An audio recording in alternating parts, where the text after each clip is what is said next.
It's fine.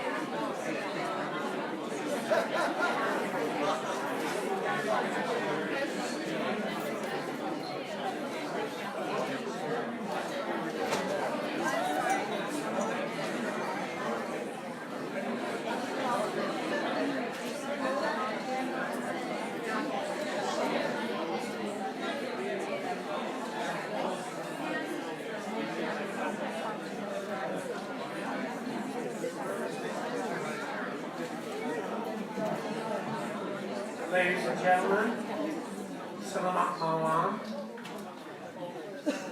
Terima kasih. We welcome you to our 2019 Psychology Prize ceremony.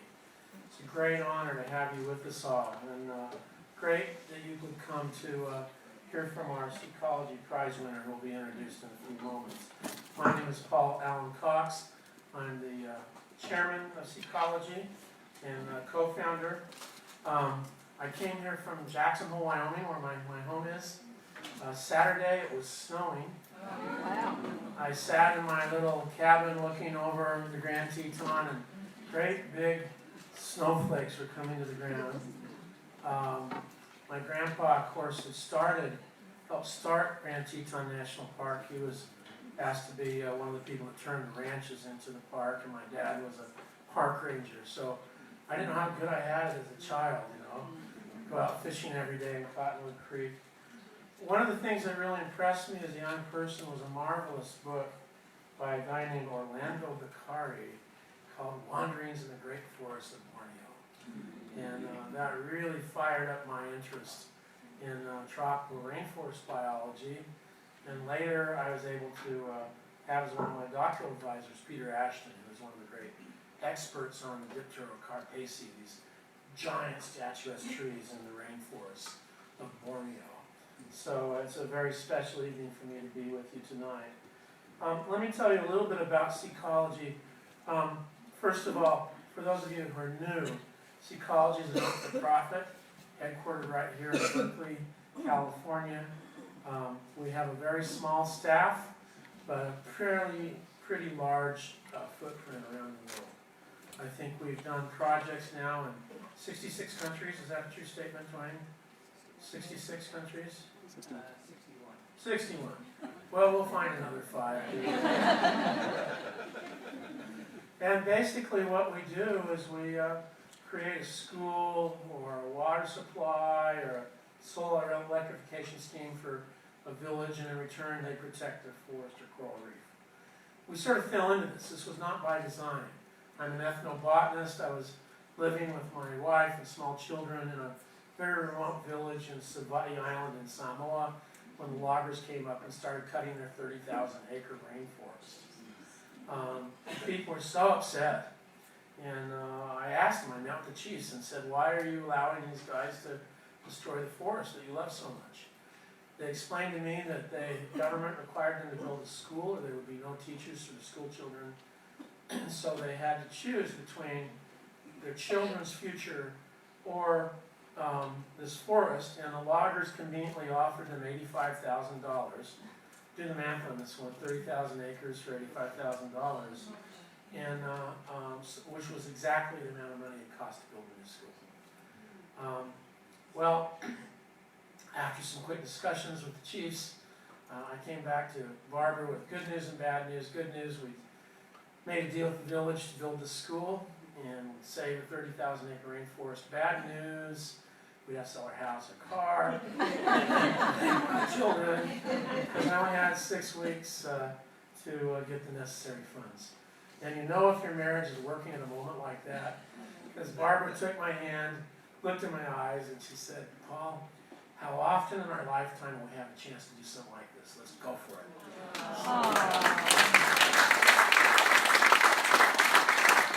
She would be here with us tonight, but she's attending her 100-year-old father had his 100th birthday. What a great soul. Well, that was great to have that marital bliss, but I still had to come up with $85,000 and didn't quite know what to do. So I flew up to the United States very quickly and came and saw a person that I'd heard of by reputation, very well known, named Ken Murdoch, who had started really one of the pioneering and major retail herbal firms, Nature's Way. And I went in and he was there. I made an appointment. He had his lawyer, Lauren Israelson. There was some other guy there. So they were all sort of, and he said, well, what do you want to talk about? I said, well, it really doesn't matter as long as I leave here with a check for $30,000. And then Ken said, well, what do I get for my $30,000? I said, absolutely nothing. I said, in fact, you'll have to sign papers renouncing any rights to the land as a condition of your donation. And the lawyer started getting all edgy. And then Ken, who spoke Samoan, said to me, he said, I don't get offers like this every day. So that relationship began Seacology and later was formalized. I happen to have a great privilege of being here as a Miller Fellow at the University of California, Berkeley, when I finished my doctoral degree. Was awarded a Goldman Prize by Dwayne Silverstein, who had the Goldman Foundation in those days. And it just sort of all came together. And we decided that, there's an awful lot of awards for scientists, but we wanted to recognize indigenous conservationists, islanders who do heroic efforts, often at great personal peril and cost, to save their environment and culture.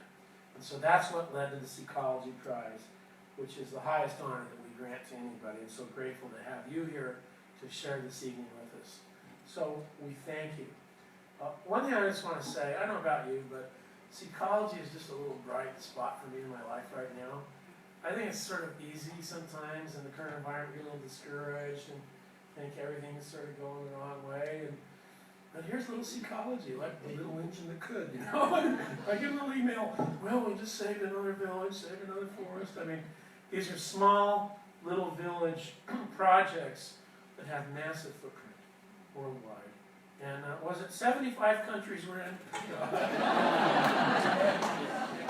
Next year. No, we're all around the world. We don't give a hoot about the politics or anything. We'll talk to anybody to save rainforest, save coral reef. But the greatest thing for us is to see the great pride that the village people take in protecting their environment because they're true partners with us. So with that, I'd like to introduce you to the man who's done really, I think, more than almost anybody else to drive this international, the sun never sets on Seacology. Because of Dwayne Silverstein, our Executive Director. Please, Dwayne.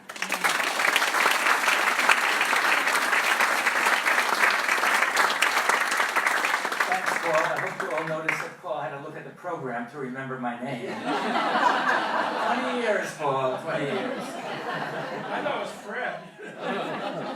Anyway, as we traditionally do, we're going to give a little presentation about just some of the progress, just a bit of it, because there isn't enough time, that Seacology has made in the last year. So let's roll them.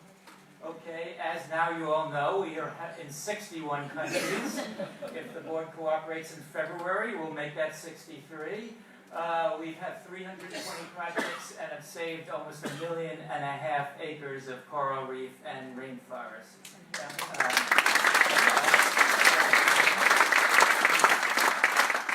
And so let's start the recap with our one national level project in Sri Lanka. Most of you know about it. We work both with the government and with a local NGO called Sudisa to make that country the first in the world to save all of its mangroves. Now, and the backbone of that project is our usual win-win deals. We work with women, believe it or not, in 1,500 villages, every village adjacent to a mangrove forest, and we gave them job training. These are very impoverished women, and micro loans in exchange for protecting a swath of the mangroves. And so that's really going great guns. The project is actually going to be completed in May of the coming year. So a few pictures here. There are just some of the women planting mangroves. And here's some women getting the job training. And by the end of this project, we will have trained and given microloans to a minimum of 11,800 impoverished women in Sri Lanka. Here they are with the checks that they got. And by the way, when you hear about microloans, they are not a panacea for everything if they're not done correctly. So it's kind of boring, but the job training part, boring sounding, is very important to the success of this project. When is that the ecology filing system she's implementing? Okay, I still got another 10 minutes, you'll pay for that, Paul. This is not a ecology filer. This is in fact a woman who took the job training and a loan and started her sewing business, her tailor business. And the creativity of the people with these loans is fantastic. They're tailors, as she is. They're in retail. They've started beauty salons, and you name it, they've done it, and they're really going quite well, the jobs here. We also, as part of this project, through SUDESA, they're doing the hard work here, planted 800,000 mangrove seedlings so far, and that number, of course, is growing. As are the seedlings. Hopefully. And we also opened up the world's first mangrove museum, which has become the #1 requested field trip in Sri Lanka for school kids, because there really aren't many museums in Sri Lanka. And then now they can take pride in what they're doing, and the government liked it so much they issued a stamp for the occasion, so it was kind of cool seeing that. And the Navy, what they would call, what we would call in our equivalent, the defense minister had dinner with me one night, 5 years ago, and he said, boy, we've had a 26-year-long civil war here. We have really greatly trained troops, but they don't have, thank God, much to do. Can we help plant and police these mangroves? And on a visit a few years ago, Paul, who is a quite renowned botanist, turned around to me and said, I think these are the best maintained mangrove forests in the nurseries in the entire world, because the admiral of the entire Navy, who took out his cell phone not to show us a picture of his grandkid, but to show a picture of a mangrove that he had planted himself, requires a visit every month, and if one seedling's even growing crooked, they replant it. But this article gave me a real thrill, because not only are they planting their mangroves, I don't know if you can read the headline there, but they actually busted 8 people who were illegally cutting the mangroves down. And just think for a second, if the armed forces of the entire world were doing the same thing, what a different planet this would be. Perp walks or Those are the perps, actually, yes. Perp walk Sri Lanka style. The Sri Lanka project has gotten a lot of recognition, including last year a UN Momentum for Change Award. And as part of that, Karen Peterson, who you see, is a member of our staff, she got to speak at the COP24 conference. That's the big annual 2-year climate change conference. This year it took place in Poland, so we were well represented there. Okay, moving on to other projects, and this one takes place in Providencia, a very small island in the Caribbean that's part of Colombia, but it's actually much closer to Nicaragua. It's a very unusual island. A problem there, as it is almost in every tropical island, is that the number of parrotfish are rapidly decreasing. Parrotfish play a vital role in maintaining the life of coral reefs because they eat the algae that grows on them that would otherwise smother them. And if any of you have snorkeled or dived, you've heard the chewing of the parrotfish. And also, parrotfish have another beneficial effect. When they poop out the coral reefs, they're pooping out sand. So next time you're staying at a $500 a night all-inclusive resort, remember you paid that money just to sleep in some parrot poop. Anyway, so what we decided to do to combat that is I met with Coralina, which is the government agency controlling the islands off of Colombia. And they told me, they said, we understand the threat to parrotfish, but we can't pass a ban unless there's political support. So if you can do something about it, we're all in. And so what we did with a local nonprofit, the Providencia Foundation, we launched an all-inclusive public education campaign there. Part of the campaign were murals, just like behind this kid here, that is a parrotfish. And there were coloring books, and there were jingle competitions, and there were television shows, etc., etc. And I'll now show you one of the little films that they made right there, using the winner from the jingle contest.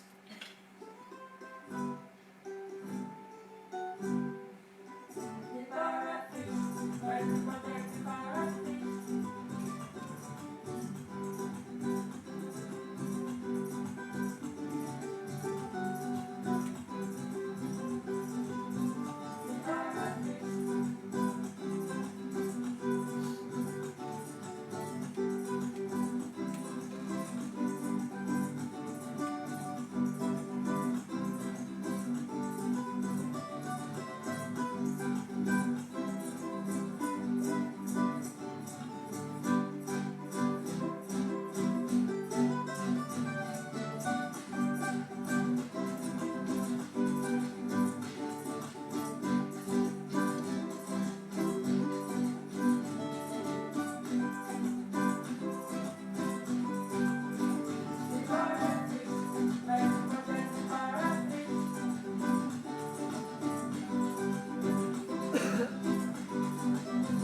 complete and total ban on taking parrotfish with no exceptions. And if that isn't good enough, they passed it not only for Providencia, but for nearby San Andres, which gets 1,400,000 tourists a year. So you can imagine how many parrotfish have been saved by this ban. And this all was funded by you all. It was a crowdfunding campaign that achieved our goal of about $12,000. So it's amazing what you can accomplish with relatively little money if you're careful about how you spend it. Okay, moving on. This are some islands in the Uruguay River. Now, when you think of a river, when you think of the Uruguay River, don't think of any river you've ever seen in the United States. This is much, much, much bigger, and these islands are huge. So here we made a deal with a local honey cooperative that wanted to be able to sell their honey as organic so they can get a lot more money. And the deal was we would provide the equipment they needed to get organic certification in exchange for them identifying, because they spend more time on these islands than anybody else, every single invasive species of tree. And okay, so we made the deal, and that's what they did. And here is the equipment we purchased for them. And I don't know if you're going to be able to see it on this next slide. These are the maps that were made from their information. So each dot of each color represents a specific location and species of trees. And there's overlays of how broad they are, how old they are, and the Park Service is now in the process of removing those invasive species. Moving up the Uruguay River to KK Island, and for those Island, and for those who can't speak Spanish, the sign says nesting zone, don't bother the birds, pets are not allowed. And the reason this is very important is that the black skimmerbird comes and lays its eggs on this island. And the reason it lays its eggs is this is the only island on the Rio Uruguay that has sand. And the reason they want to lay their eggs there will be obvious when you see this. They're black skimmers, they turn black, but that's why they're there. And the pets are just coming and ravaging them. This project is an all-volunteer project. The other two guys who were showing off the sign with me, full-time professional jobs or whatever, it's just a labor of love for them. Okay, moving on. Some of you may know that this is the third consecutive year that we've had a duplicate Ecology Prize ceremony in the country of the winners. And this has turned out to be very, very important and high leverage, because the ceremony in the countries of the winners gets tremendous publicity, and it's a way for the recipients to thank their supporters and share the recognition with them. So at the beginning of this ceremony, there were traditional dancers, and I might say that Peter, who you're going to meet momentarily, used the opportunity to bust down many of the indigenous people from the longhouses, not literally buses, but in four-wheel drives and all that, because many of them live 6.5 hours away drive, and they don't have cars, they wouldn't make it otherwise. So we had almost 200 indigenous people at this ceremony. And here's just a fraction of them. This isn't all of them, but let's see if I can get this to work. Point out a few people. This here is Bonnie Lassambang, who was a Ecology Prize winner about 10 or 12 years ago. And we have also here, this is Harrison Now, who was one of the first-year Goldman Prize winners. So he showed up as well. This is one of the elected officials who came. And Peter can correct me on this if I'm wrong, but I was told by some people there that normally if they'll have a big gathering like that, there'll be an elected official, but never from both of the competing parties. And this was the first time in years they had representatives, as we'd say, across the aisle there. And at the end of this ceremony, the following took place.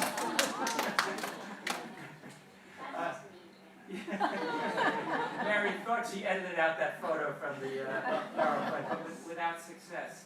So here you see, let's see if I can get, whoops.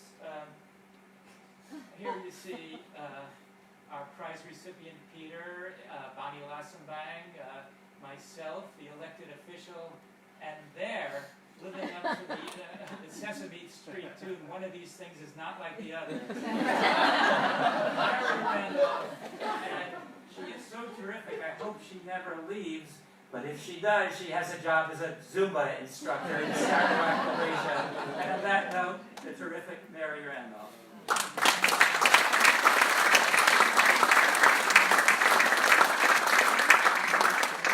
Wait till next year, Dwayne.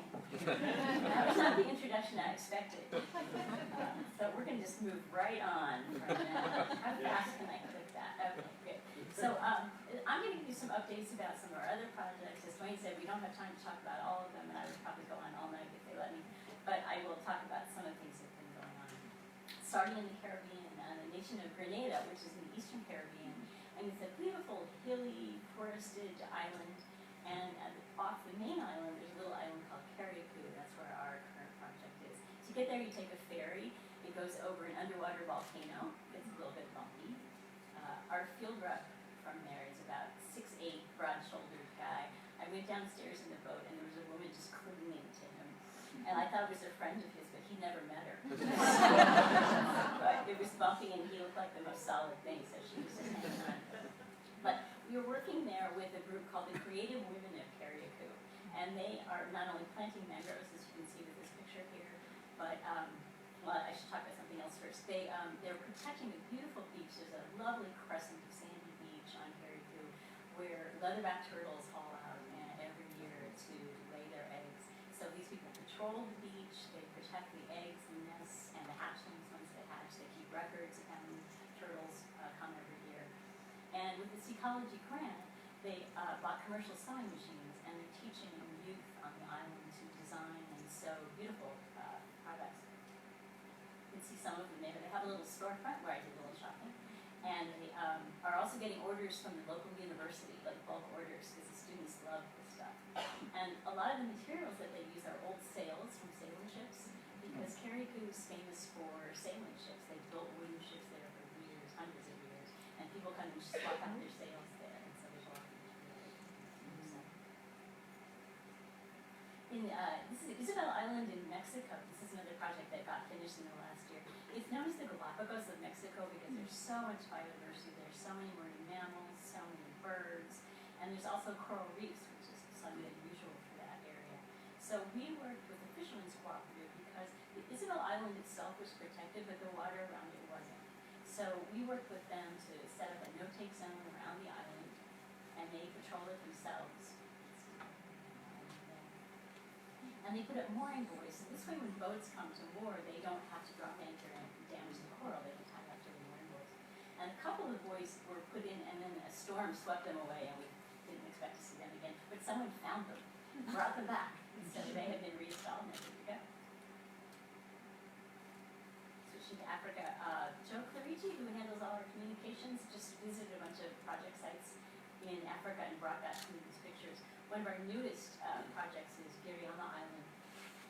This island was devastated years ago when people came in and made salt ponds, commercial salt ponds, and you can see they're huge. So not only did they tear out mangroves when they put in these salt ponds, but the briny discharge hurt the fisheries, it hurt all kinds of animals and changed surfing. It contaminated local groundwater for the communities. And they fought back, they went to court, and they got the worst dumping stopped. And we've been working with the community so they can replant mangroves, and you can see that there's a lot of briny mangroves here.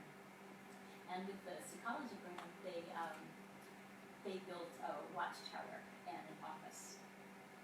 I'm sorry, they built a water cistern. I'm getting ahead of myself. That's the next project. They built a water cistern because we said that the water supply was contaminated by the salt. So that they will have water storage now. Another project is Sea Island, also in Kenya. This is an uninhabited island completely surrounded by mangroves. And it's, I don't know if you can tell from the picture, there's people walking up it, how shallow it is at low tide.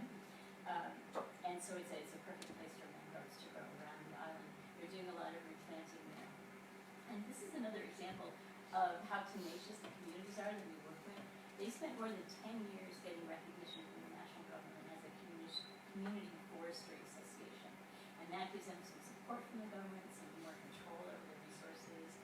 And they have ecology grant to build an office and other facilities there so they can keep an eye on the resources. And you can see some of the numbers of that there as well. And there's the office of the building. It says funds from ecology. Our logo isn't the funniest, but it's ecology. The last one that we're going to talk about in Africa is Kawenga Indigenous Forest. And this area is really interesting. It's especially valuable environmentally because there are limestone caves underneath the forest, and those serve as aquifers. They're also tourist attractions, which is great for the local community, and they are home for wildlife, including these guys. I was going to find out what kind of bats they were, and I looked it up, and it turns out Tanzania has 100 species. This forest has 40 species, so all I can tell you is they're bats. And there are a lot of bats. And here are some of the community members outside the office that they built there. And they also, well, it's more than an office, really, it's a training center as well, especially for the women, for things like apiculture, beekeeping, soap making, things that will let the women there make some money to sustain and reliably their lives. This is an unusual project, and I brought this little book to show. It's called Angel Tales. We heard about a teacher in this very, very remote island, north end of an island, which belongs to India, but it's really close to Thailand. It's right out the Bay of Bengal. And for years, he had been teaching environmental education just on his own. He would bicycle from village to village and teach kids about this amazing environment that they lived in. So Ecology made a small grant, and he was able to buy a camera and teach the kids how to use it. And then he also published this book, and it's just artwork and stories and poems from the kids in this island all about their environment. Amjam is a kind of fruit that's native there. So it's really lovely. Our field rep in India helped him do that. And it was available on Amazon during the holiday shopping. Over the Pacific where it all started. In Palau, there's a little tiny island called Palau Island in the north part of Palau. It's not inhabited, it's only used for research and education. And it's surrounded by seagrass. And seagrass is so important as a habitat because it's right up there with mangroves as far as carbon sequestration, and it has really deep roots, so it prevents erosion. There's stable communities of seagrass in the last hundreds of years. Scientists have just been publishing articles on that. And it's also a home to endangered species like the dugong, which is sort of the Asian cousin of the manatee, and sea turtles. But on this island, there was no dock, so when people pulled up, they would be tromping on the seagrass to get there. So with this ecology grant, we worked with the local NGO, and they built little docks so people didn't have to wade through the seagrass to get there. They also built a native plant nursery, and they have planted thousands of seedlings of native species all around the island. In the Kingdom of Tonga, Atata Island is also a little island right off the main island in Tonga, and we took advantage of a policy change here in Tonga. It used to be that anyone could fish anywhere. If you were Tongan, it didn't matter where you went around the islands, and they have changed that to give local communities more control over their offshore waters, and it's really helped the conservation, as you can imagine. People can take care of this. This community put in about a 450-acre no-take zone, fish sanctuary right off it's right off the shore of the village, and they have anecdotally said it's great. The fish can be replenished. The fishermen are happy because there's fish outside the zone, so it's working very well. They used this ecology grant to build a new community center. I know they look very solemn for the photo, but I have heard that they were very happy about it.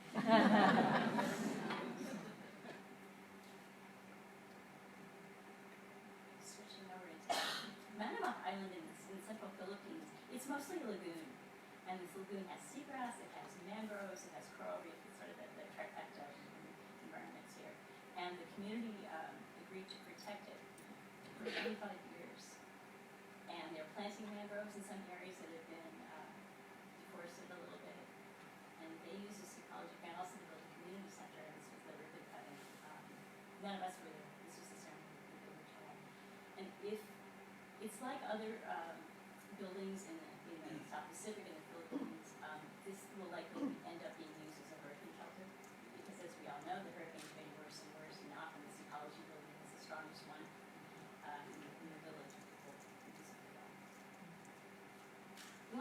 some of our Borneo projects tonight, of course, since our prize winner is from there. So we start out with one, it's an Indonesian Borneo, Marsal Siwaju. This is a peat forest, which is another way of saying it's sort of swampy. So I went on a hike, but it was more like a wade. The water is sort of the color of tea, it comes up trees. And it's a beautiful forest, and the people that really wanted to protect it. And part of that is how they use this ecology grant was to build this watchtower so that they can make sure, first of all, they're looking for fires, and second of all, they're looking to see if anyone's cutting mangroves illegally. It's a pretty tall tower. I took this from the top. I told people, I'm not sure it's entirely up to code. it was pretty strong. I didn't feel too shaky. And it's a wonderful community, really, really community. So now to switch to Malaysian Borneo. This is one of 7 villages, Langkabang, that really needs a water supply. If they don't have a reliable water supply, but they have forests as a valuable watershed, the water is there, so they just need a system. They need these ecology grants to do that. So we've identified these 7 villages, and we're kind of working through them. I think we've done 4 now. And it's a huge amount of work, as you can imagine, to get the pipes to go through the forest. But it makes a huge difference to communities, especially to the women and to the children, because everyone's health gets better and they need a reliable, clean water supply. And the women are often the ones who are tasked with gathering the water from these fast rivers. And when I was in one of these villages, the river was so fast you couldn't gather water. It was fast and you couldn't get it in. So it makes a really big difference, and we're protecting a lot of this beautiful Borneo forest. And Borneo is a biodiversity hotspot of the world. I've read that in some acres in Borneo there are more kinds of trees than there are in all of Europe. It's an amazing place, and they are literally discovering new species all the time, plants and animals. So we haven't even uncovered what's there. And it's under imminent threat, all these even remote places from logging and from oil palm. So it's a very good fit for ecology to work with these really committed communities there. Another really interesting community is Dagat. This is also in Malaysia. This is the Sagama River, which runs right by the village. And this is a village that has a very strong connection to the forest. They can't grow many crops to eat because the Borneo elephants trample them. So they have to go in the forest and gather greens. They gather medicinal plants there. And they really want to keep their way of life, but it's tough. It's tough to keep the kids there rather than going to the big city. So they came up with the idea of building houses to attract swiftlets. That's what those houses are. There's an ancient tradition in Borneo of going into limestone caves and collecting birds' nests that are used for birds' nest soups. They're very valuable to sell. And so after the babies are gone, you collect the nest. And this way, you don't have to climb down into limestone caves on bamboo ladders. So to adjust the moisture and the light and the smell. And the day I was there, they were having a heated debate about which recording of birdsong would be the best to play to attract the birds. If you do that right, the birds come. And the word from the God is that the houses are going to be full of birds. So this is a great way for people to make sustainable living and keep the culture there, keep the village thriving. Tampasak is another one of the villages to get a water supply. Everybody gathered to celebrate this agreement. Again, the women had really pushed this agreement in this town, and they were extremely excited about getting the water supply. And this is some of the forest they're protecting. It's just spectacular, as you can see. The last couple of projects I want to talk about in Borneo are both microhydro projects. Microhydro is perfect for Borneo. It's small-scale hydroelectricity. You don't have to build a dam. You have a very small little turbine, and you just kind of hook it into one of these streams that's coming down the mountains, and it can power a whole village. And so the technology, Dwayne pointed out Bonnie Lassenbang at the award ceremony in Malaysia. He's been very active in that, a former Ecology Prize winner. He's brought this technology to lots of villages. Now the local people have really taken it over. So it's great. And Langlawan is also that way. I visited this village a couple of weeks ago. And this was our first project in Malaysia in 2001. And microhydro is still running. And we're making them a little maintenance grant to make sure that keeps going. But it's been a really successful project. And one thing I think that we didn't expect, an unanticipated benefit, was that these villages, when they have clean power, can say to all the interests that are are pushing very destructive megatrends. We don't need your power. We have so it's valuable for as well. So when I was there, we hiked up to see the powerhouse, and this is the protected area, the forest that this village is protected. It was a very hot, sticky day, and we sat and dangled our feet in the water, and you can see it's just a spectacular place. You can also see that I have the best business meetings of any day. Then I'll turn it back.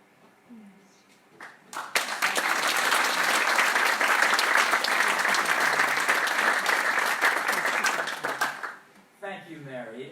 Just one or two announcements. One thing that is always terrific about the Seacology Prize ceremony, besides the wonderful work that the winners are doing, is it's a chance annually to reconnect with our longtime donors, for which thank you very much, and with our new donors. And so it's a lot of fun as well.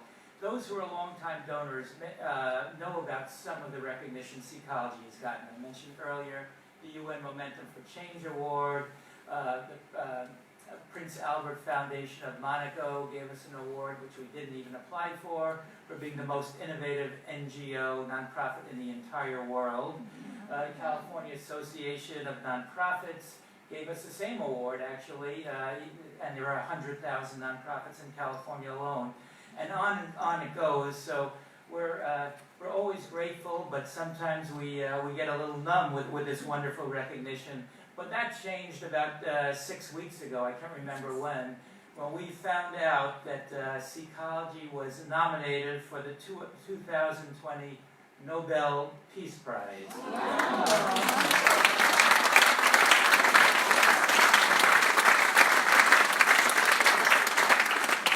Bought my tickets to Oslo yet, and I saved that money. But just one little announcement about that. Next week, the Nobel Prize will announce its 2019 recipient, and when Greta Thunberg wins, it doesn't mean we lost. We're there for 2020. Anyway, other thing I want to say is with all these awards, but more importantly, with all these projects that we're doing, it's all the work of a very small and wonderful staff, and I'd like them all to stand up and get recognized.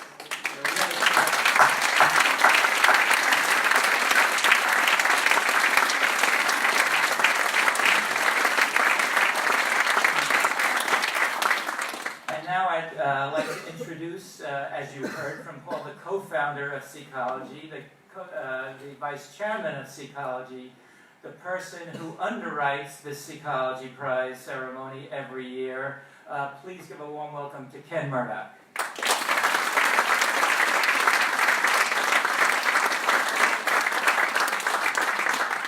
Thank you so much. I tell people all the time that it's worth the plane ride over here just to hear what we've just heard every year, to reflect on the dreams and planning and execution of what we've done since the last Seacology Prize. Unfortunately for us board members, we get this twice a year in addition. Intermediate updates on all the projects, and it's the greatest. It's so invigorating for me, and thank you for, as Joanne said, thank you, and Paul as well, and all the staff. In 2017, our Seacology Prize winner was Miss Gina Lopez, and unfortunately she passed away a couple of months ago, and has been such a tremendous advocate for the Philippine Islands, and she'll be sorely missed. And fortunately she had a big staff around her that is carrying on her work, and so we're really excited for that continuation. Now, wanting to focus on tonight and the 28th Seacology Prize. I think it's 28 or it's 601. 301. It's been a really fun trip for all of us from the beginning years. But tonight we are honoring the winner of the 2019 Seacology Prize, Peter Kalong. Each year we search the globe to find someone who has achieved exceptional results in the preservation of island environments and cultures. Every Ecology Prize recipient has faced resistance, taken risks, and made personal sacrifices. The very first prize went to Chief Ulu of Samoa. To protect his village's ancestral rainforest, the chief resisted years of pressure from logging companies. Since then, we have honored 27 more determined and inspiring recipients. When one of them from Honduras accepted her award a few years ago, she spoke with great emotion about how another environmental activist in her country had been recently assassinated. It only made her more committed to the cause as she carries on her work. This year's prize recipient, Peter Kalong, has also been seeing colleagues in the environment movement threatened, harassed, and even killed. But he has fearlessly worked for more than 20 years to save Malaysia's fantastically diverse forests and for the indigenous people whose lives are so intimately connected to Borneo's ecosystem.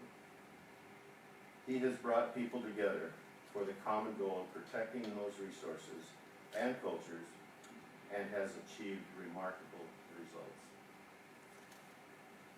The roots of my personal interest in the world's islands really goes back more than a century, 120 years to be exact.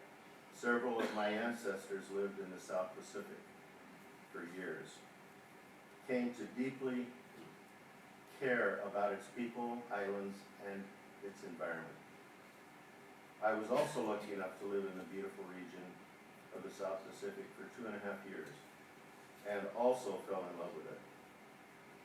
I am honored to underwrite this Ecology Prize in memory of my mother, Lullaby Fish Murdoch.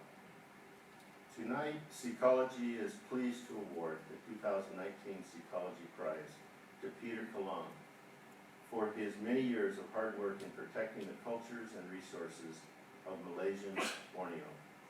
Now please sit back and enjoy a video introducing Peter Kalong to us.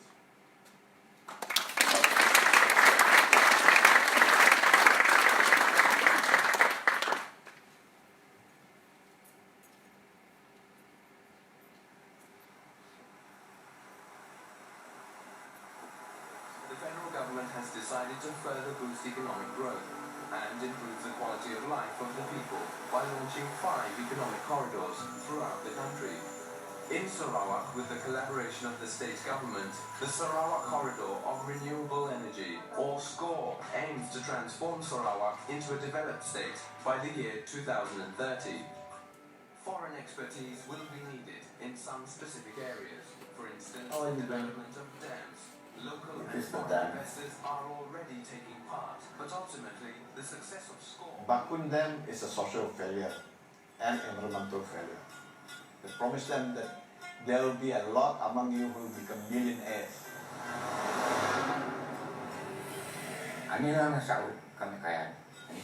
Where are the millionaires that the government promised?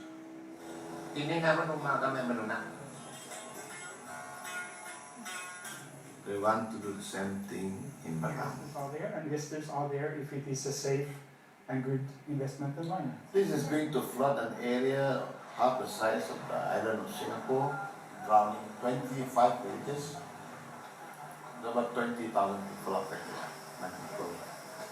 We will lose our language, we will lose our culture, we will be just diluted in the population. We need to fight against this dam. Fight whatever it takes. Hydro Tasmania is providing consultancy services.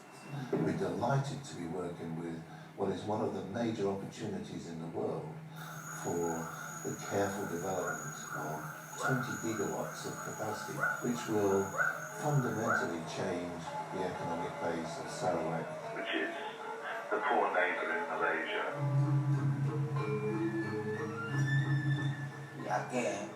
Manaway dekat mana akit bimbing dekat nang pemuyan bagi sayang dekat pada kinaway na bentuan tuak ke na pita tanah mangke ini lo harta benda lo tanah jadi bu barang lelenja bu bagi bu di panak ngasyo hiko la Lu.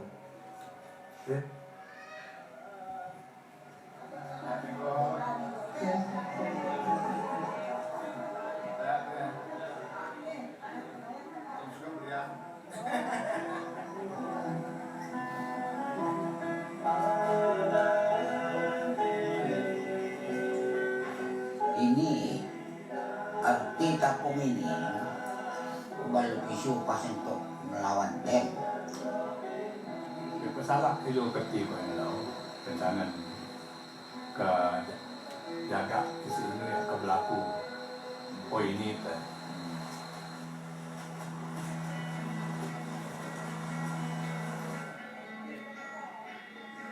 Ina budaya itu ya tenang bisa ramai lo ke dalam rumah danau lo.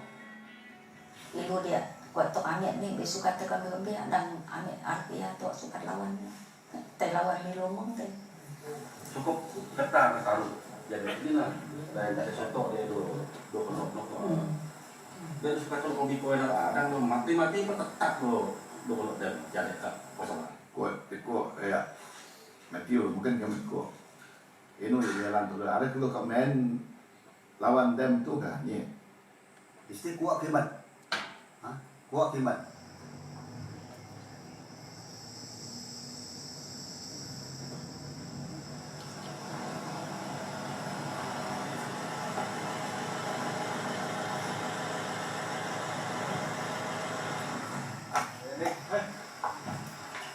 Betul. Benar. Bila traktor blok, pagar senang. Dia baik dua dia lah. Itu sah. Kira ration mesti cukup minum mong lah. Kira maju orang ni lah. Begini dulu lepuk ni gini lah. Timbun lah atau ini lah, kau suka the latest lah. By this afternoon lah. Oke, kita pada mampir game ke budaya lah, dan game dulu tempat Cina begini pakai ada. jawab mau jawab oh jawab nah mau ayo mau jawab Villagers have been holding up construction of the dam since September by blocking the only road leading to it. The protest site is manned around the clock, and the people here say they've come under intense pressure to leave from politicians and government officials.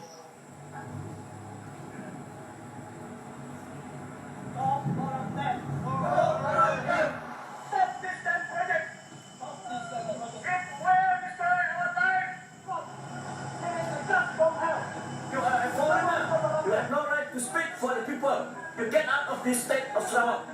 Don't ever come to Barat.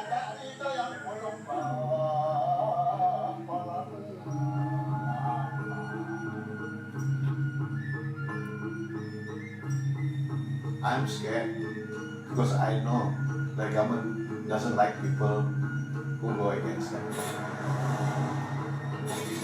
Kalau perintah kalau bandar meja dia, jadi kalau nyak luang tanah. buku yang buku selara kupung yang luar dari atas dari waktu saya buka kalian berhamuk sudah kemudian hantar. I'm scared because I know people like Bruno Manser was trying to fight against logging and he disappeared in the jungle.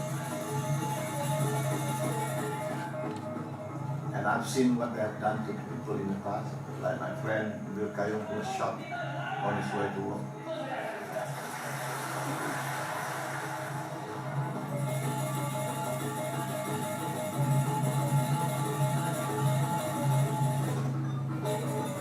I was really scared for Peter fighting against the dam.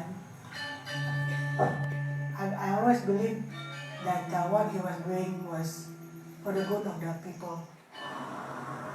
I hope that I will come back and be free as I am now, not arrested. CEO of Hydro Tasmania, your investment in Sarawak is like dumping your money into the abyss because of the corruption that is being on. You're not concerned by the persistent allegations that swirl around SEB? Well, I can only speak from what we have found. I have found it to be a first-class professional outfit. They deal with the best standards of doing business. You've met with Robbie Dan, the CEO of Hydro this morning. What was his reaction to the message that you were trying to give him? He said that the role of Hydro Tasmania is minimal. My reply is that I think we should avoid all involvement. You are supporting the human rights violation that is committed by the Sarawak government. In fact, I can say it is a genocide. Hydro Tasmania, Metro Tasmania pulled out because of a huge social, political, and environmental. You heard about the, yes, we still want to maintain the blockade. Yes, definitely, we don't trust them.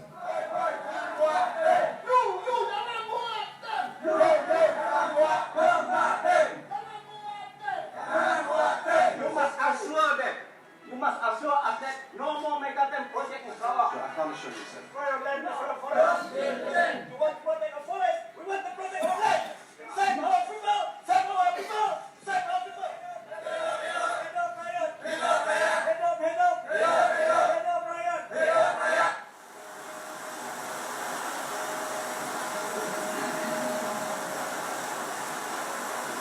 Examine the center.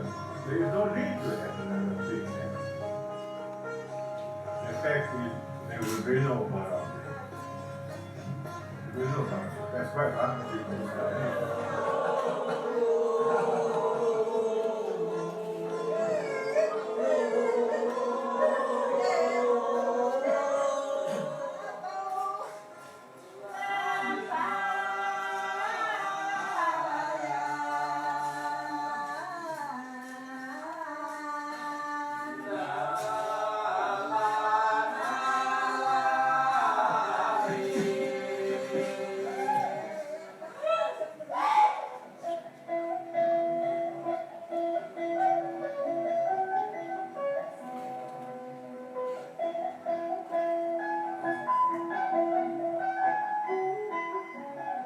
For outstanding island environmental achievement, the 2019 Ecology Prize goes to Peter Kalam of Borneo, Malaysia.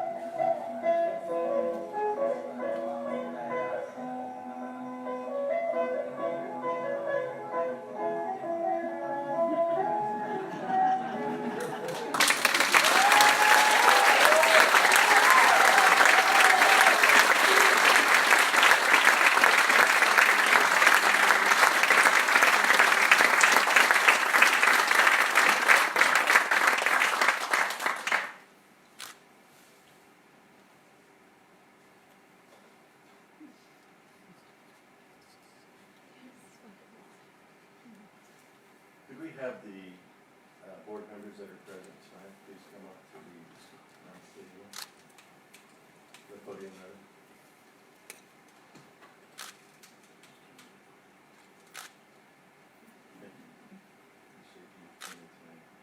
It gives me great pleasure in presenting the 2019 Ecology Prize to Peter Kalam of Borneo, Malaysia.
Shall I start with the dance?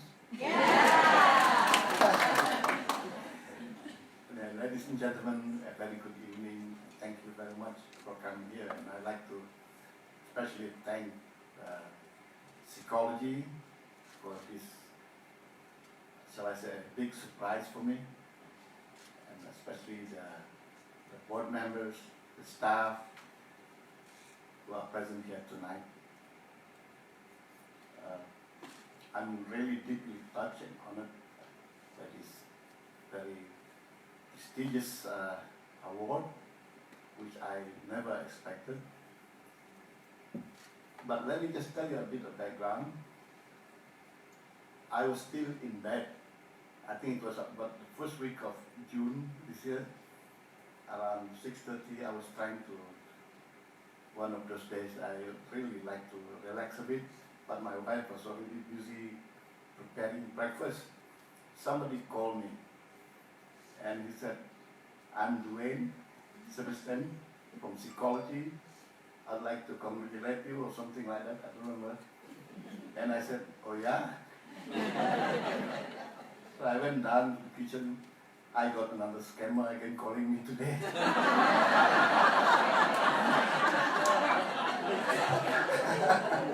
I received a lot of these calls before. So anyway, like what he promised about a week later or less than that, I received an email.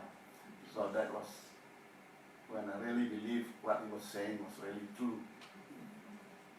Anyway, the success of stopping the Baram Dam and therefore all mega dams in Sarawak is not done by one person alone.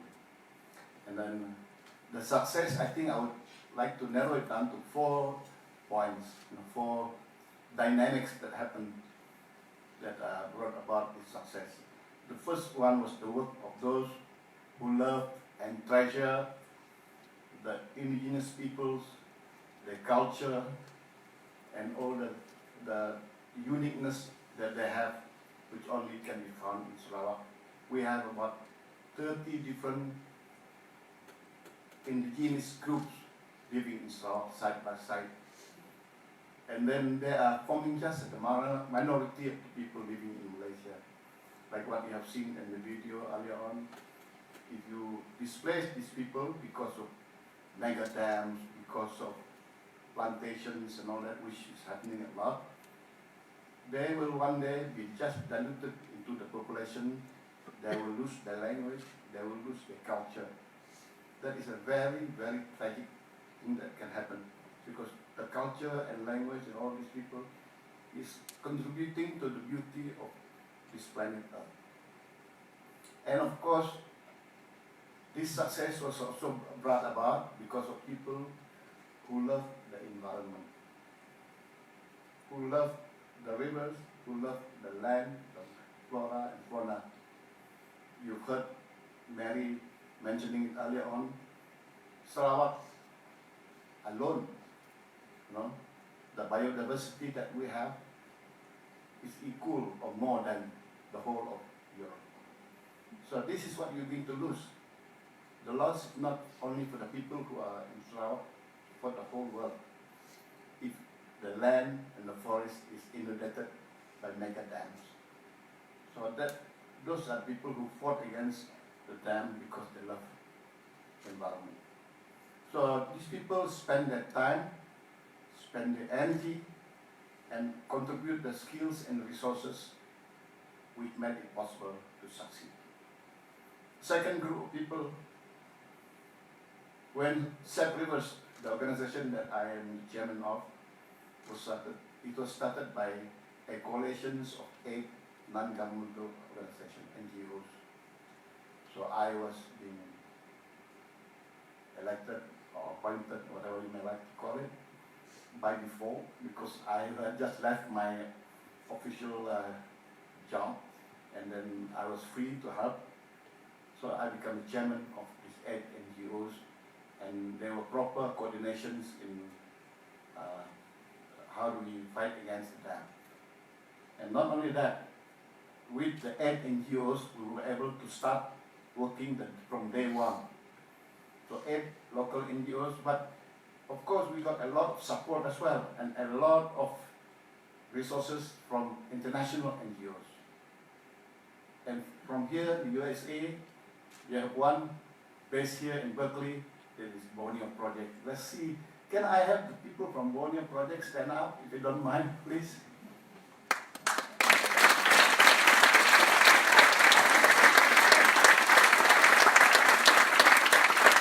These were the people who were supporting us while we were still in the nursery. Yeah, these were the people who gave us courage. And another big supporter was the Bruno Munzer Fund from Switzerland. you heard me mentioning in the video earlier on how Bruno Mensa, he was fighting against logging in Sarawak and Borneo in general in the 1980s, and he disappeared. We have a very strong suspicion that he did not die natural death. So these are the people, just to name a few, but of course we here in Berkeley as well, we have International Rivers. They were a great support for us. So it's the second one that made it possible to succeed fighting against the dams. The third was because the perseverance of the people, they did not want to give up. They knew what they were going to lose if the dams were going to be built. So they were there all the way from day one until the Chief Minister announced, like what you have seen in the video, that there will be no dams, no Baram Dam. As long as I am Chief Minister, there will be no mega dams. There's no need for it. That's what he said. So, but even after he announced that, our blockades were still there. He even said that would you please remove your blockade as a gesture of goodwill, he said. But what is the point of removing the blockade if you don't build the dam, so why does blockade matter? So we maintained the blockade at least about a year and a half after that night. To the point that the villages next to the blockade were getting worried because they thought that we were going to build a village there. So, and besides that, there were a lot of backroom, what do you call this, advocacy work going on. We did lawsuit against the government, lawsuit against the Chief Minister and the Forest Department, and then we also made a lot of police report. There was a minister who announced that there are only 3 persons who don't like the dam. One is two are living in Longikan, that's my village, my wife and I. One in Long Laput, that's my friend Philip Zhao. And then what we did was we sued him for lying. And there were a lot of public forums, there were a lot of trainings going on.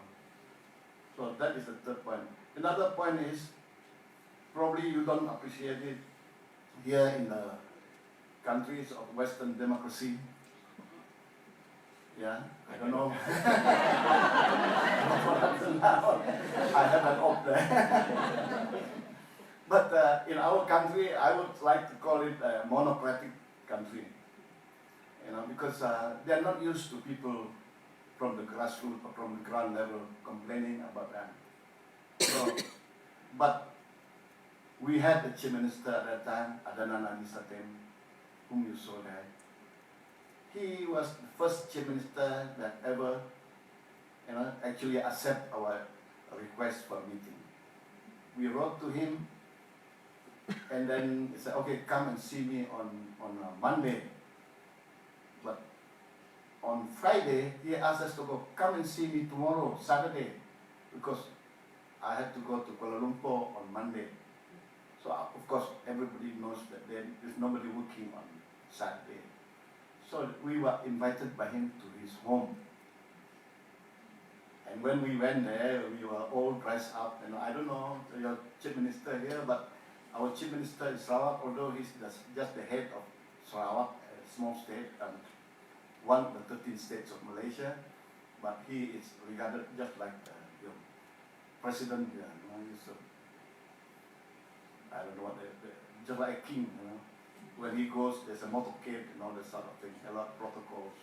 But when we went there, we were all dressed up. When we reached his home, we were parking our car, and then out came his personal secretary. He said, hey, take off your jacket, take off your ties. And what happened here? I was wondering. So he took our ties, put the jackets in ties, and then we walked in, and there was the man sitting in his sitting room with t-shirt, a round neck t-shirt. Very simple guy, and then he asked, okay, talk to me. And then another person that I really have to salute as well, also from here, Berkeley, Professor Daniel Cameron. He was with us because earlier on we asked him to do a study on the installed power in Sarawak and also the organic growth and the proposed industrial growth, industrial demand. And then he proved that the increase in power that they propose is much more in percentage than China required at the peak of its industrialization. So we brought all this data to the Chief Minister and we brought this 1,000 signatures to him, and he said, okay, I will listen to you just like I have listened to the proponents of the dam. But don't treat me so roughly, he said, because we sued him and all that sort of thing. So that is what happened. So these four factors, I think, are the dynamic that made it possible. So I think the role that is played by psychology, what has been played by Borneo Project, governments of farm and all, is very critical, especially in countries which the government like similar to ours. So I'm really grateful. This award is not personal, but for all the people who made it happen. Thank you very much.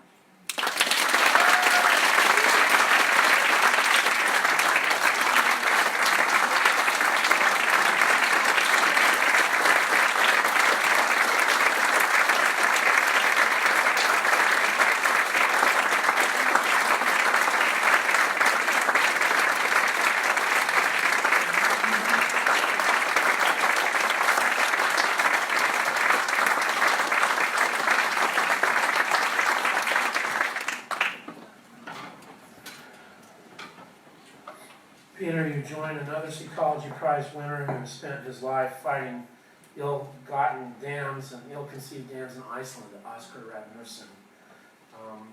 And as you spoke, I thought of Glen Canyon, what photographer Elliot Porter called a place that no one knew. We lost that one. Some of us pray every night for a precision earthquake to take that out. But I felt in a way, Peter, as you spoke, that another Scotsman, another foreigner that came to this very place to teach us about conservation. His name was John Muir. And it's because of John Muir that we have Yosemite, which is one of the most treasured national parks in our country and perhaps the world. But again, there was a loss with Hetch Hetchy, which is the twin of the Yosemite. So you're up against some pretty serious opponents there, and we're just so thrilled that you won. Please extend from this place and these people our deepest appreciation to the villagers who so bravely stood there and then maintained that for a year and a half later. That's the great thing. So we're so proud of you, so honored you come. Please count on our support however we can to help you in this wonderful quest to protect the most precious rainforest in the world there in Borneo. So ladies and gentlemen, I thank you again for coming this evening. This concludes our evening's performance and award ceremony. We have dessert out in the lobby, and I invite you to linger and to give your own personal congratulations to Peter Klon for a tremendous environmental achievement. Thank you again for being with us.